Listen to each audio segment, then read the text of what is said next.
Ce soir, nous recevons Olivier Nduhungirehe, ministre rwandais des Affaires étrangères. La question du processus de paix engagé avec la République démocratique du Congo est au cœur de l'actualité. Bonsoir monsieur, merci d'être avec nous ce soir. Je le disais tout à l'heure, un avant-projet d'accord de paix entre la République démocratique du Congo et le Rwanda devait être présenté le 2 mai à Washington. Il est toujours en discussion. Qu'en est-il? Y a-t-il des blocages?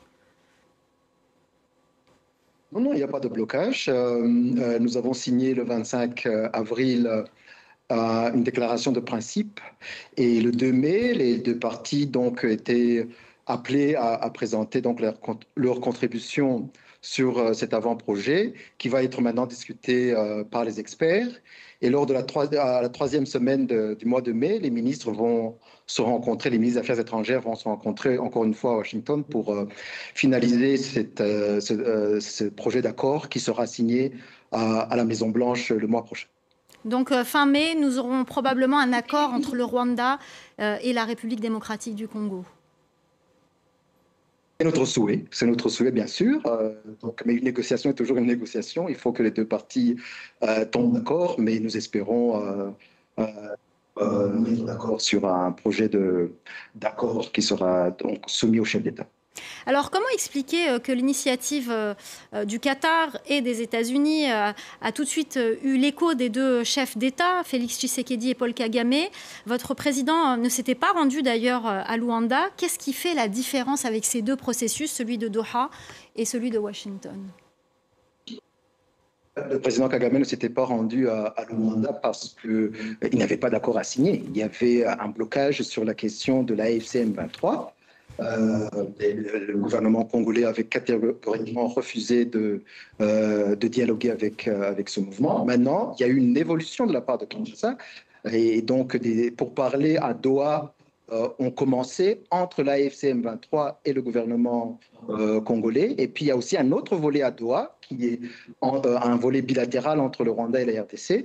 Et donc, tout cela donne un espoir pour une paix définitive dans la région. Donc, c'est peut-être l'approche beaucoup plus inclusive, beaucoup plus volontariste qui a amené à ce processus qui nous lie avec les États-Unis, mais aussi Qatar, mais aussi la région, l'EAC et la SADC. Alors justement, les initiatives de paix venant du continent africain ont été peu fructueuses. Le nouvel envoyé spécial de l'Union africaine, le président togolais Faure Gnassingbé, s'était d'ailleurs rendu à Kigali. Quel rôle peut-il jouer aujourd'hui dans ce processus? Est-ce que l'Afrique a toujours sa place? Est-ce que ce rôle joué par le continent africain est toujours présent à côté de celui de Doha et de Washington? Oui, l'Afrique doit jouer un rôle central. Il y a ce processus conjoint de l'EAC et de la SADC et le médiateur président Faure Gnassingbé du Togo qui a été nommé, qui a commencé son travail. Et d'ailleurs, vous aurez remarqué que la semaine passée, il y a eu une réunion consultative élargie à Doha, qui incluait aussi le représentant du Togo. Et donc, nous estimons qu'avec tous ces pays et organisations qui ont joué un rôle dans la médiation et qui seront d'ailleurs invités à Washington, à la Maison-Blanche, pour la signature de l'accord, nous allons peut-être nous acheminer vers une paix durable et une paix définitive à l'est de la RDC, pourvu bien sûr qu'il y ait de la volonté politique et de la bonne foi de la part de toutes les parties. Alors les deux processus de Doha et de Washington sont-ils liés? Oui, certainement. Ce sont des processus complémentaires. Il y a Doha et Washington, mais aussi il y a le processus africain de l'EAC et de la SADC. Donc les trois processus seront liés, seront complémentaires. Et donc c'est d'ailleurs ce qui donne l'espoir que toutes les questions seront examinées, surtout les questions principales qui sont des questions sécuritaires, surtout la question des FDLR qui menacent bien sûr la sécurité de notre pays. Que va-t-il advenir de l'Est de la République démocratique du Congo aujourd'hui entre les mains du M23 si ce processus aboutit? Il y a une volée pour parler à Doha entre l'AFC M23 et le gouvernement congolais. Et j'imagine qu'ils vont s'attaquer à toutes les questions, examiner toutes les questions. Mais pour nous, bien sûr, il faut qu'il y ait une discussion large parmi les Congolais. Il y a d'autres acteurs. Vous avez vu par exemple, l'initiative des religieux de la Synco. Donc, toutes ces initiatives sont importantes pour que les Congolais discutent entre eux pour une solution à la crise qui continue depuis, je dirais même, l'indépendance. Alors le Rwanda et Washington sont en premier stade de discussion pour accueillir des migrants en provenance des États-Unis. Un accord similaire était sur le point d'être conclu avec le Royaume-Uni. On s'en souvient, on en a beaucoup parlé. Est-ce que vous nous le confirmez d'abord ? Oui, je confirme que nous sommes en pourparlers avec les États-Unis sur cette question de la migration, mais les discussions sont à un stade préliminaire, à un stade précoce. Et donc, je ne m'étendrai pas sur les détails de ce qui est en train d'être discuté. Alors, on ne peut pas s'empêcher de penser qu'il y a un lien avec les négociations de paix et cet accord avec les migrants sous l'égide de Washington. On sait que la République démocratique du Congo a fait peser dans la balance ces minerais. On a entendu parler de ce deal, je dirais, minerais contre sécurité. Est-ce que le Rwanda ne ferait pas peser dans la balance un deal migrant contre soutien de l'administration de Washington ? L'administration Trump, même, je dirais. Non, pas du tout.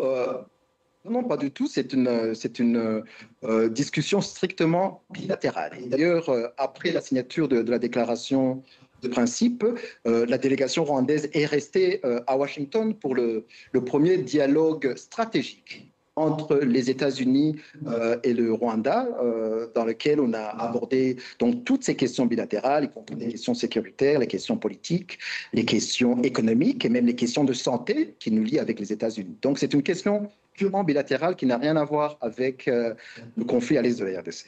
Merci beaucoup Olivier Nduhungirehe, ministre rwandais des Affaires étrangères. Merci d'avoir répondu à nos questions. C'est moi qui vous remercie.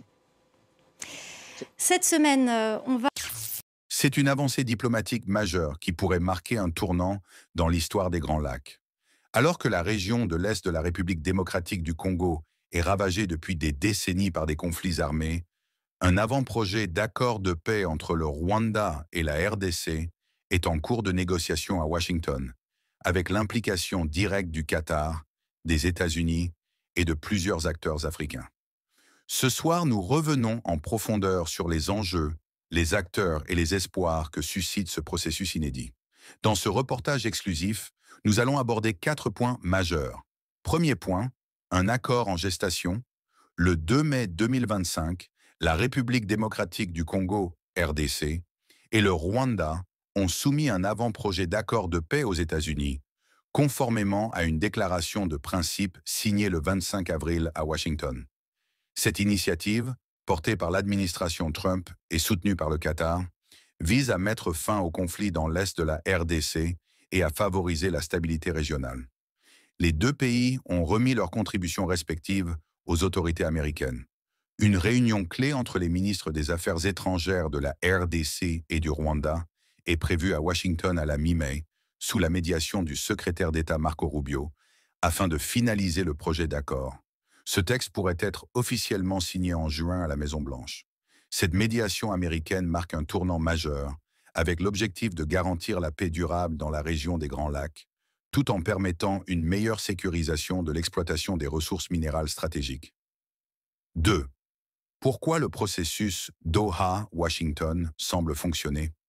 Contrairement aux initiatives précédentes, notamment celle de Luanda, ce processus s'appuie sur une double dynamique. Un volet bilatéral entre Kigali et Kinshasa et un volet de dialogue direct entre le gouvernement congolais et le M23 à Doha. Cette méthode inclusive, encouragée par les États-Unis et le Qatar, a reçu un écho favorable des deux présidents. Troisième, le rôle de l'Afrique, marginalisée ou complémentaire. Si certaines voix craignent une confiscation du processus par des puissances étrangères, le Rwanda assure que l'Afrique reste au cœur des discussions. Le président togolais Faure Gnassingbé, mandaté par l'Union africaine, est activement impliqué. Une réunion récente à Doha a même réuni tous les médiateurs, africains, américains et qataris. Quatrième, des enjeux géopolitiques plus larges. Parallèlement aux négociations de paix, le Rwanda discute d'un accord migratoire avec les États-Unis. Si certains y voient une contrepartie politique, Kigali insiste sur la nature strictement bilatérale de ces pourparlers. Il n'y aurait, selon le ministre des Affaires étrangères, aucun lien direct entre la paix à l'est de la RDC et cet accord sur les migrants. En conclusion, la paix à l'est de la RDC semble, pour la première fois depuis longtemps, à portée de main. Mais le chemin reste semé d'embûches. La sincérité des acteurs, la complexité des alliances et la fragilité des équilibres géopolitiques régionaux seront décisives. Ce qui est sûr, c'est que le monde entier observe de près cette initiative qui, si elle aboutit, pourrait enfin tourner la page d'un conflit vieux de plusieurs décennies. Sur Kweli Info TV, nous continuerons de suivre cette évolution de très près. Abonnez-vous pour ne rien manquer.